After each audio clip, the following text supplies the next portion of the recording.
lot of people obviously hated on No Limit, but a lot of people loved them, which is how how you guys were able to sell millions of albums. But when you were first getting into the studio with Unladylike and then working on Ghetto D would make them say, like sonically especially, what did you notice or feel that was different that led you know, okay, this is going to be a whole different ballgame that we got?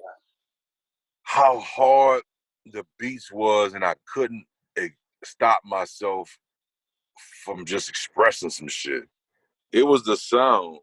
Like the beats I got on Big Boy Records were dope, but they were good beats. And I felt like Mystical and other people got harder beats that were tailor-made, that were tailor-made for them, Mm-hmm. So I'm gonna have to say the production. The production, it made me just want to, it made me just want to crank up, and that's what happened. And I had these other MCs that I constantly got in the booth with. That's one thing we didn't do a whole lot at Big Boy. Even though it was a bunch of rap artists and stuff, we got on some songs here and there, but we wasn't constantly on songs with each other. Right. No limit. I got some freedom to get in there and just do what the fuck I wanted to do and work with. You guys shout out Skullduggery early in the game too. Yeah, Skullduggery, man. Skullduggery, very talented brother. Skullduggery, Trey 8. You know what I'm saying? Like a lot of cats that were there before me.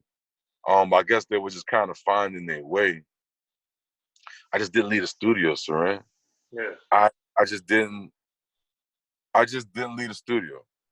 You hear me? I always thought the safest place in the world for me to be is in the studio. It's worked out well for you. It worked out pretty okay. But that had to be the biggest thing, having so much access to all this hard body ass production. I think the producer, we had more of a one in-house producer as DJ Precise at Big Boy. And I didn't have access to all these super hard ass beats all the time. It is a big difference. And I think one thing that people forget is that not only in rap, but in life, it usually takes a lot of people to make something big and successful. It's rare when it's one or two people.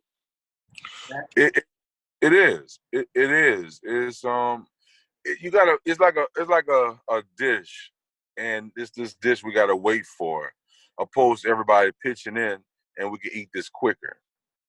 It's like people come together to create heat, so we can turn this oven up to 550, opposed to we gotta keep this at 200 degrees, and you know what I mean. So you're right. You're so right. Be sure to check out the History of Gangster Rap by Soren Baker. He's official. History of Gangster Rap features exclusive interviews with Ice-T, Snoop Dogg, MC Ren, the D.O.C, and dozens of others. The History of Gangster Rap, a definitive look at how Los Angeles changed rap forever. In Los Angeles, the streets definitely set the tone of the hip-hop music. At 19, I got a $50,000 car. My whole angle always was, I'll be street, but I will always tell you the horrors that go along with this life. There will be penalties and casualties for just wearing the wrong color in somebody's neighborhood. And once gangster rap made it from the streets to the TV, the genre exploded. What's that 5 on Yo MTV back with NWA? Yo MTV, it just catapulted us from being local heroes to national gangbang rappers. The History of Gangster Rap discusses it all from 1980 up till today. It's always gonna be shit happening in the streets.